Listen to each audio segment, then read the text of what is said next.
Legend of the Loveland Frogman. Those familiar with the first century of the phenomenal files will recall the tale of the Loveland Castle, which was built by World War I veteran Harry Andrews. The castle, Chateau Larouche, was allegedly haunted. As amazing as Harry's life was, and the stories surrounding the castle, this was not only or even the most unusual tale in the city along the Little Miami River. Having lived in Ohio most of my life, and living about an hour away from Loveland, I heard of a lesser-known cryptid called the Loveland Frogman. Once I began researching this topic, I was amazed by the legend. I was even more amazed once I successfully unraveled it in a way few others had. The Shanawak. According to stories, the Shawnee had a legend of a water demon. The Shawnee who once inhabited the area where Loveland would be today believed to be a creature called the Shanawak. It was a demon that lurked around the Little Miami River. It preyed upon unexpected victims to quench its insatiable thirst for the blood of men. It was frog-like in appearance, but walked upright upon its webbed feet. It was powerful almost to a supernatural point in strength and speed, but the mighty warriors of the tribe were able to do battle with the creature, keeping it at bay. Over hundreds of years ago, though, and through European colonialism, the natives of our country were killed and pushed away from their homelands. The Loveland Bridge Case. The first chronicled case of the Frogman were in 1955. An unnamed businessman, while traveling around Branch Hill on an unspecified road, saw through the gleam of his headlights something strange. He saw three frog-like beings, of 3 feet in height. They had green leathery skin, webbed hands and feet, and the head and face of a frog. He stopped his car to observe. When they noticed him, one pulled out a wand, and out of it flew red fiery sparks. Out of understandable, pure, unadulterated terror, he fled the scene as fast as he could for his life. Supposedly, the frog people had left behind a smell of something like alfalfa and almonds. The Shockey and Matthews sightings of 1972. On March 3rd, 1972, Officer Roy Shockey would be the next to encounter a frog person. While driving carefully through the icy roads, about 1 a.m. on the Camper Road near the old Totes Boot Factory, Shockey saw something shocking ahead of him. The creature was crouched like a frog. Shockey reported the creature weighed somewhere between 50 to 70 pounds, and that it stood upright like a human, running across the street and climbing a guardrail, jumping into the river. Shockey noticed that when he stopped his car and looked, there were scratch marks upon the guardrail. The creature he saw fit all the details of the 1955 sighting. It was about 3 feet tall, stood up with webbed hands and feet, and the same frog face. After the incident, Shockey called fellow officer Mark Matthews and told him about what he had seen. Matthews didn't believe him, even though he believed his friend was noticeably distressed over whatever it was that he had seen. A mere 2 weeks later, Matthews, while on patrol late at night near the same area of the old Totes factory close to the river, encountered the same frog person as well. It had the same features that Shockey had seen. The creature was crouched along the road. So Matthews did the most American thing he could have done. He shot it. He grabbed the body and put it into the trunk of his police car. He later showed it to Officer Shockey, who confirmed it was the same thing that he had seen too. The Sam Jacobs sighting. The next frog person sighting took place almost 40 years later. In mid-August 2016, a young man named Sam Jacobs claimed to have come in contact with the creature while playing Pokemon Go, which at the time was very popular. In a report by WLWT of Cincinnati, Ohio, Jacobs came across the creature while crossing the train tracks to the shore of Lake Isabella by Loveland Madeira Road and the Beth Adams Synagogue. We saw a huge frog near the water, not the game. This was an actual giant frog. He claimed the creature then stood up upon its legs and looked back at Jacobs and his girlfriend. I realize this sounds crazy, but I swore on my grandmother's grave that this is the truth. Not sure if it was a frogman or just a frog. Either way, I'd never seen anything like it. Jacobs also took photos and video of the alleged sighting.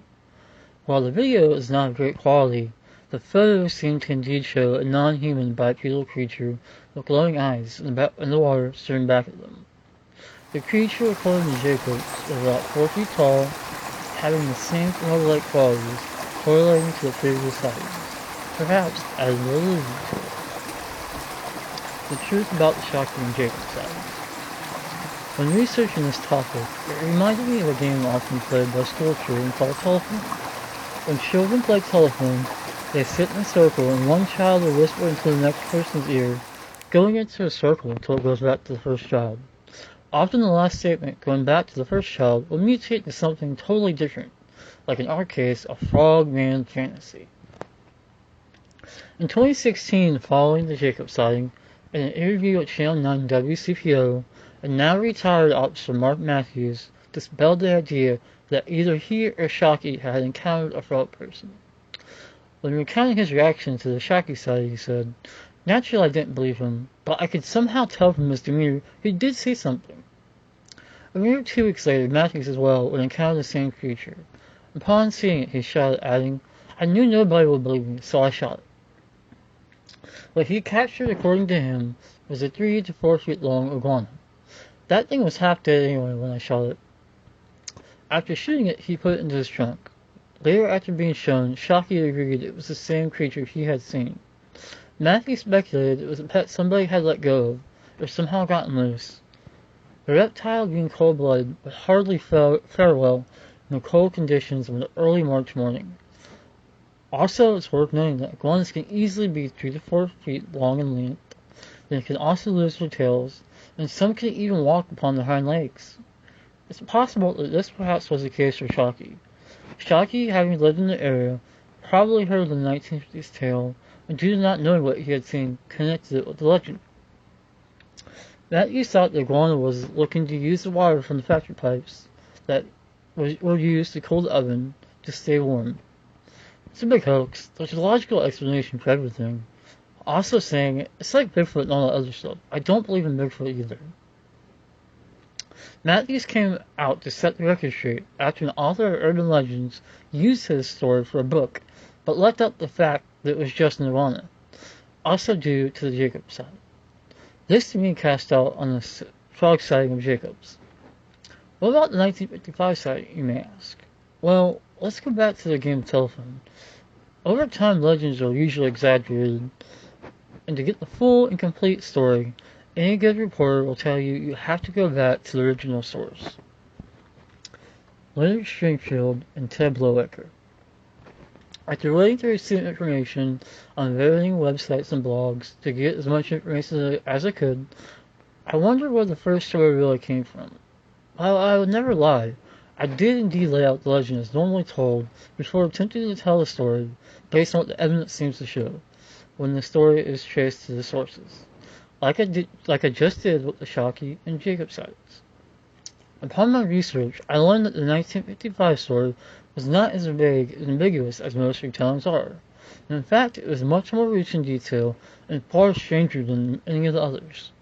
You may even consider it out of this world. Leonard Stringfield was a ufologist who directed SOFO, Civilian Research Interplanetary Flying Objects, through which he published a magazine called Orbit.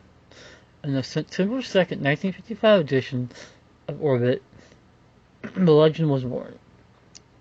We should like to cite a case involving a prominent businessman living in Loveland. Occurring several weeks ago, this person, who was a non-drinker and churchgoer, saw 4 strange little men about 3 feet tall under a certain ridge. He reported the strange affair to the police and would understand that an armed guard was placed there. A similar event supposedly had taken place near Batavia, east of Cincinnati. Stringfield had received word of the incident through a friend of his, Herb Clark, who was a member of the GOC of Loveland, Ohio. He also had a lead through a school board member that told him the FBI investigated the bridge incident. Investigating this case with Stringfield was a colleague and friend, Ted Bloecker, who was a CSI. No, not crime scene investigator, but a civilian saucer intelligence member. In August of 1956, a meeting was set up with 2 men and Frank Whitecotton. Whitecotton was the chief coordinator of the Loveland Civil Defense and head of the GOC. Emily Magdalene. Whitecotton was invited to Stringfield's house for an interview. He mentioned UFO sightings that he and the GOC had seen. When asked about the bridge case, he was neither enthusiastic or informative. He did correct an error, however. It was not a prominent businessman that witnessed the little men. It was in fact an 18-year-old volunteer policeman working for the Loveland Civil Defense. He claimed to know the story, but was privy to no details. Despite this, however, he said after the incident police were placed around the bridge. He suggested that they contact Loveland Police Chief John Fritz, who was the young man's direct supervisor. White Cotton, however, could tell the story of another strange incident involving little men and a lady named Emily Magdalene. Emily Magdalene lived in Loveland Heights. On a summer's night in 1955, she awoke to the sound of her dog barking. She and her husband got out of bed and looked out the window. They suspected that maybe there were prowlers nearby, but didn't see anything. However, there was an overpowering swamp-like odor permeating through their house. It was so intense that she had to shut the window, despite having it left open to cool off the house from the heat of a July's night. Mrs. Magdalene and her husband went back to work, despite the dog's continued barking. The next morning, Mrs. Magdalene's neighbor mentioned that she woke too to the dog barking. She had also smelt the same swamp odor, but not only did she smell it, she also saw the source of it. She saw from her porch a strange-looking little man about 15 feet away. The creature stood not making a single move. She went back inside to turn her porch light on to get a better look. After having done so, the creature disappeared. She repeated the process of turning lights on and off. When the light was on, the creature vanished. After the light would be turned off, it would always come back to the exact same spot. They noted it was about 3 feet high and covered with twigs or foliage. No direct interview was ever conducted with Mrs. Magdalene or her neighbor, however. No further information could be relayed by White Cotton to the inquisitive researchers. This concludes Part 1 of our Frogman investigation. Part 2 will be coming soon. Thank you so much for listening, and I hope you like and subscribe.